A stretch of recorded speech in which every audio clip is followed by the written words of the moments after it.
Hi guys, welcome to the latest episode of This is 209, behind the scenes of a revolutionary fashion startup. My name is Gabe Uribe. I'm one of the co-founders and the director of operations here at 209 Mare. And I'm Federico Uribe, also co-founder and creative director of 209 Mare. Hi guys, on today's episode of This is 209, we take you on an epic journey to discover the mega yacht lifestyle in Monaco alongside 209 Mare. We show you how we produce thousands of euros of professional content with a €0 budget. And we take you behind the scenes of some of the most glamorous cocktails that we attended, some epic photo shoots involving golfing off of 70-meter yachts and touring some of the most highly regarded new yachts in the world.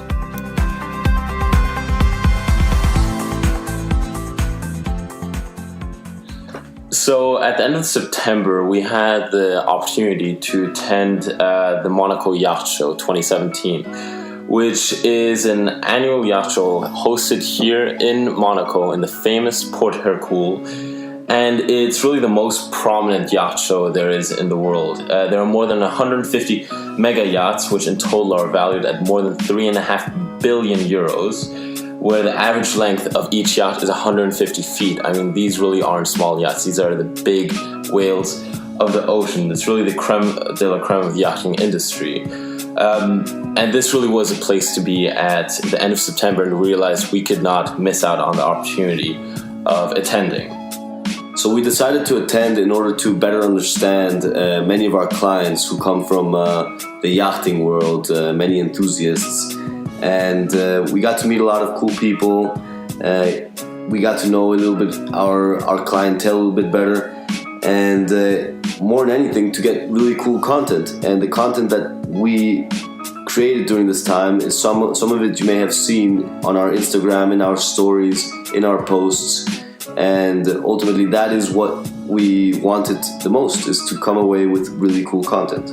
So on today's podcast episode, we really want to focus on two big things. One thing is the marketing side of things, so how we learned to, as essentially a small team, get the most out of the events, to be able to push out as much relevant and rich content to you guys, and also to really learn more about this yachting lifestyle and see how we can better integrate that into our branding.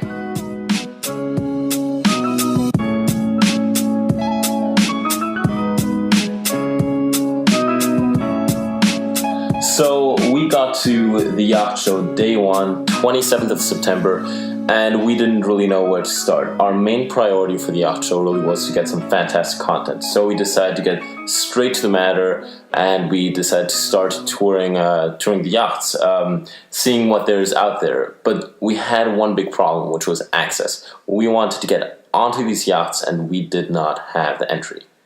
Well, it happened to be that when I was walking around, I met this German woman who's on a press trip with NetJets, and I got talking with her and sort of tagged along and got to see our first yacht, on which we got some really cool content. And from there on, we sort of understood how we would be able to get access to a lot of these yachts. We got to tour a few of them, and that was just one of many. So really, the first day for us was learning how to navigate the show, learning how to play the part that you need to play in order to get the access that you want, to get the content that we need. We were, however, lucky in the sense that, you were lucky in the sense that you got invited to a fantastic cocktail on night number 2. Well, I had one of my friends, my brother suggested that I should contact the people I knew here in Monaco to be able to get onto some of the yachts or to get invited to some of the cocktails. So one of my friends, Bea Falsetti, hopefully you listen to this, thank you for the invite. She invited me to view the new Nerissa motor yacht, which is a brand new 2017 vessel on a private cocktail. Now, getting there was pretty cool, and we saw what an industry cocktail really looks like. So essentially, it was private sushi chefs, a private DJ, saxophone player, the whole shebang. And one of the coolest things about this yacht was It had the swimming pool up front was a glass bottom swimming pool that had that doubled as a skylight for the master bedroom. So this was pretty cool because we got to get some content of me wearing the blazer, associating our brand with the yachting industry, specifically with this brand new yacht. So really, that was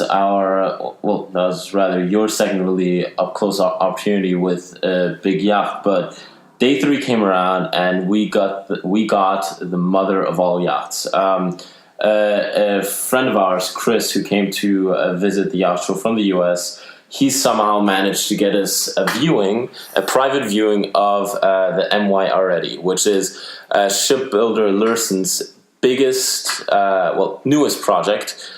About 100-meter big yacht. I think it cost like 150 million euros. So we got to have a private tour. We got picked up on a private tender, which, again, ridiculous. Had a DJ and a saxophonist on board to entertain us because... For 5 minutes. Yeah, in those 5 minutes, you're really going to get bored at the yacht show. So we got to board the MY Already. And this is really where you see the levels of excess, honestly, that you have in the yachting industry, which is everything was decked out in Stefano Ricci decor. You had multi-million-dollar piece of artwork. The owner of the yacht loves to go cycling, so he had a private cycling room installed on the yacht where he stores about 50,000 euros worth just in bikes, okay? It's 10 bikes, 50,000 euros. He also had a private spa, a salon. Multiple swimming pools, heliport, everything. I mean, everything was to the T, and we realized this is really what it's like in the yachting industry. There's nothing off the rack. Everything is customizable, and that's really the levels to which you want to cater. And we realized that's really what we need to do. Everything needs to be customizable. So seeing the Ready really opened our eyes as to really the excess that you have in the industry. And we saw a lot of other similar yachts, the traditional yacht you have, Whitehall. But then we got to see Perini Navi's brand new sailing yacht, the 7. And that was a treat. No? Yeah, I think that for me that was the biggest treat. One of our good friends is Lorenzo Perini, the son of the owner of Perini Navi. And he called us up. He was in town and offered us a private viewing of the Yacht 7. Now, this is their 2017 project that they just launched. And I have to say, after everything we saw, we even spent some time on Silver Wave, the one we filmed our famous video on. And nothing compares to a true modern sailing yacht where the whole first floor or main floor is just a teak deck stretching out for meters. I mean, it's a 70-meter sail yacht, so it's a 70-meter teak deck decked out with unbelievable decor. Really, where it comes to it is in the interior design. Typical Italian design.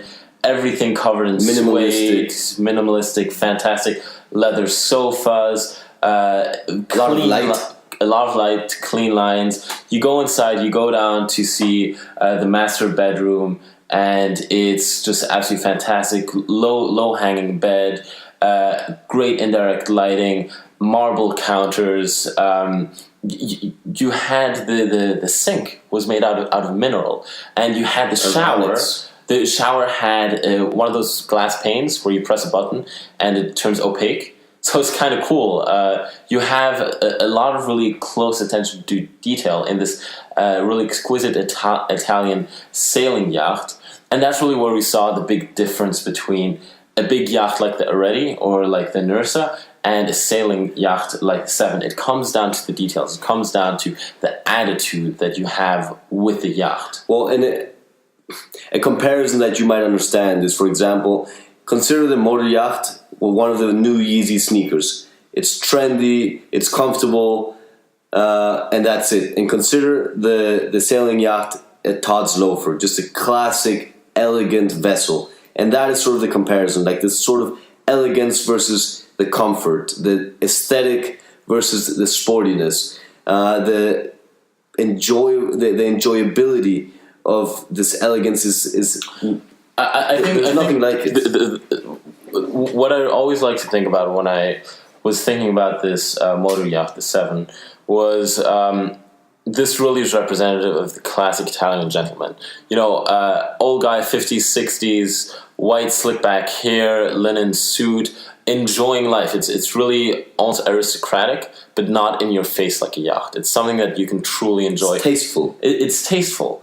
And I think for us, having seen that contrast between yacht and motor yacht and sailing yacht really is something where you can really appreciate, okay, one thing is... Lifestyle, exactly. It's not really that important what the product really is, but what it represents. And it's the same thing for us with this brand. It's not really that... obviously, the product's important, the quality's important, but it's what you do with it, how you present yourself, what it says about you. And just having seen that again was a real treat. And most importantly, having been on the yacht gave us some fantastic content, both with the 7 as well as with the Already and the Nerissa. We got some really, really great content. I think that for me, one of the big regrets is that we didn't get a drone for the yacht show. That would have been fantastic. Cool. Or that we didn't really shoot everything. We didn't shoot everything with a professional camera. These are some really great opportunities. But the good thing is we can learn from this, and for next year's yacht show, we will adapt and we will continue to improve on our experience. We didn't know what to expect, so we sort of went in there with a couple of iPhones and with no invitations, and we walked out seeing 25 yachts and getting into multiple cocktails, tenders, and multiple vessels, and it was just an incredible experience.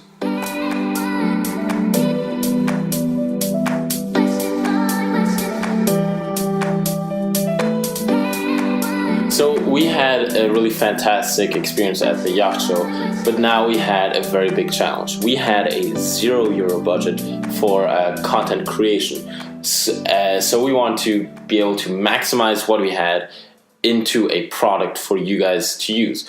So really there came 2 key things that we had to do, which was maximizing opportunities and maximizing reach and contacts. So what do we mean by that? Every single time we boarded a yacht, even though it's not allowed when you go on the yacht, we would take photos non-stop, blindly with our phones, trying to get content any way we could, because we realized we wouldn't have this opportunity again. So really, any yacht that we're on, maximize the opportunity you have at an event when you're there for free. Number 2 is maximizing reach and contacts. So actually, this is something that you were in charge of trying to hit up everybody we could to see what can be done at the yacht show. So essentially what we did was hit up the people from the industry, people we know from here locally from Monaco. And the first person that I contacted was Tom Claren, our brand ambassador.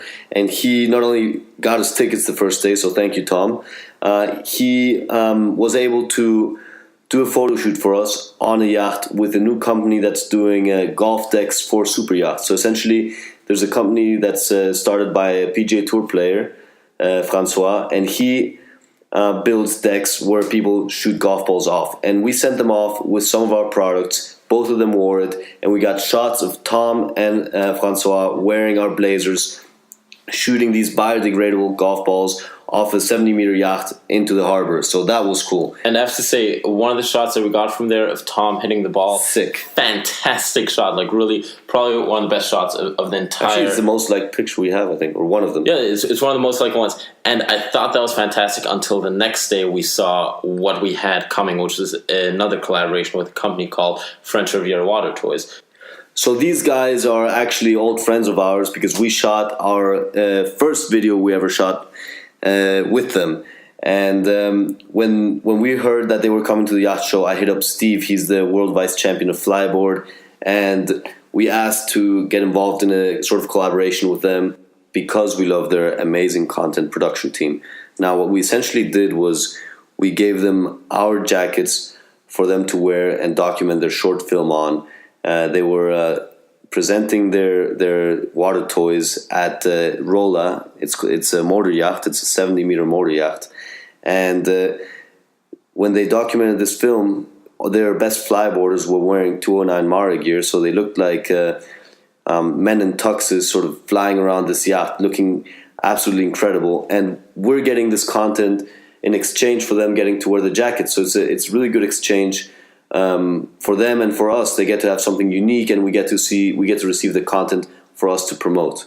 And I have to say, one of the fantastic things about the way they shoot is they shoot everything on a drone. So it's all 4K footage.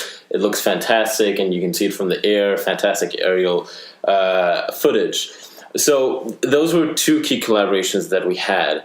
Now the next challenge was, how could we turn these fantastic opportunities into content? So one of the things that we did every day was our Instagram stories. Well, the stories is essentially a compilation of the shots that we got to take on a daily basis on all the yachts. So even though, like we said, it was prohibited to take photos, we used these, blind shots that we took of hundreds of them to make a story for you each day, on which you could see us from the beginning of the day to the end of the day, throughout all the different vessels that we got to board. So the Instagram stories really helped us, have day-to-day coverage. After the yacht show, we then also did a blog post about our experience. We also ran a couple of campaigns on Instagram and Facebook to, show our presence, what's going on, what are we doing every day. And every single time we would post something about one of our collaborations, we'd make sure to give a shout out, to give some love to the guys that we worked with. So that's both Tom and French Riviera Water Toys, because at the end of the day, we really have to be very appreciative for the fact that, we're getting some fantastic free content that we can use on our channel to really create some branding and some entertainment value for you not guys. just that, it's quality content that we're getting for free. So it's very difficult to come by these opportunities. So we have to be thankful. And beyond that, it's also about being able to really nurture a fantastic relationship with local people here. These are people that we're probably going to work with again in the future. So it's always a lot of give and take. But as long as both parties really get some value out of it, it's fantastic. And for us, we get the double benefit that we get to create some fantastic production for you guys.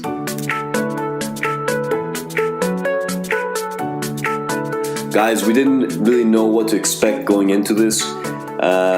We just knew that we had €0 worth of budget, and that from that we had to create some sort of value.